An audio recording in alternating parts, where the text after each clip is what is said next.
Ang basurang itinapon mo, babalik din sa'yo. Literal na nangyayari ang sitwasyon na yan tuwing makararanas ng kalamidad at pagbaha, lalo na sa Kalakhang, Maynila. Disiplina at pagtutulungan, yan ang susi upang masolusyonan ang problema sa basura. At yan ay pinatutupad sa Barangay PhilAm sa Quezon City.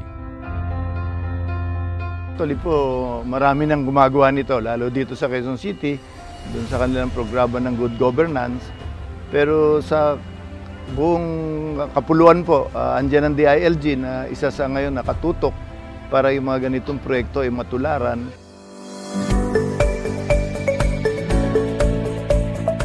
Mahirap man, ngunit dahil sa pagtutulungan ng sangguniang barangay at homeowners ng PhilAm, na ipatupad ang tamang pagtatapon ng basura sa kanilang lugar.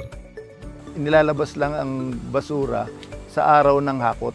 Kasi may schedule yan. Monday to Saturday, kanya-kanyang ikot ng sasakyan na kukuha.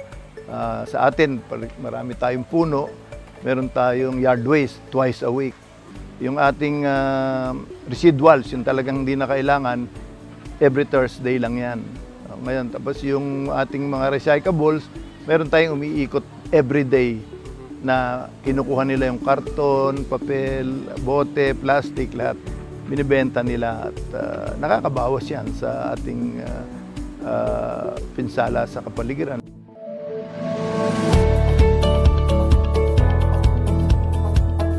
Wala namang basura kung ang lahat ng bagay na hindi mo kailangan ay tama mong nailalagay sa dapat kalagyan.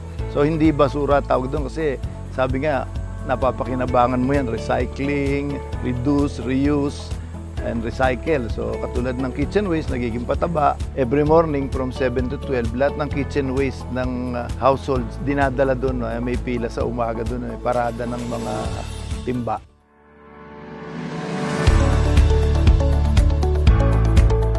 Taong 2000 nang itinayo ang Materials Recovery Facility o MRF. Tunay na malaking tulong ang solid waste management ng Barangay PhilAm para sa kanilang urban gardening projects. Yung mga waste natin ng lata, plastic, ginagawa naming taniman yan. Tapos makita may mga tanim kasi sa isang bilog na plastic pail, nakakabuhay ka na dyan ng sili, sa dahon at bunga, pakinabang, eggplant, okra, kangkong, pwede yan. So yung ibang mahilig, binibigyan namin ng materials, nagtatanim sila. So sa harap ng bahay nila, makikita may 10 can, maano yun, every other day, ani kang talong or okra or sili.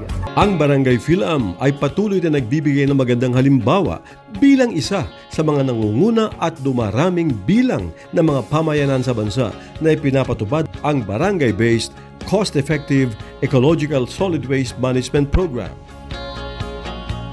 Sa ating patuloy na pag-iikot sa Barangay PhilAm, proud na ipinakita sa atin ang bunga ng kanilang pagtutulungan at pagsusumikap na mapanatili ang kalinisan at kaayusan ng kanilang lugar. Silipin natin, paano nga ba ang proseso sa kanilang Materials Recovery Facility o MRF? Pagdating ng kitchen waste, i-rehistro, ikiluhin para kompleto, tapos lalagay dito, i-grind doon. Pag nag-grind na doon, ilalagay na sa bed. Ito yung para fertilizer.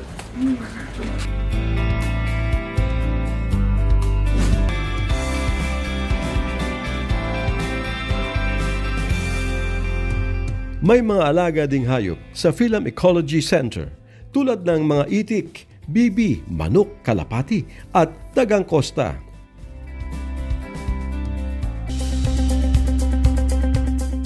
Ang sa akin lang pong gusto iparating tandaan natin, kung gusto may paraan, kung ayaw may dahilan. Huwag po tayong gumawa ng dahilan, gumawa tayong paraan. Kasi ang lahat ng problema sa barangay nagsisimula, ang solusyon sa barangay din manggagaling.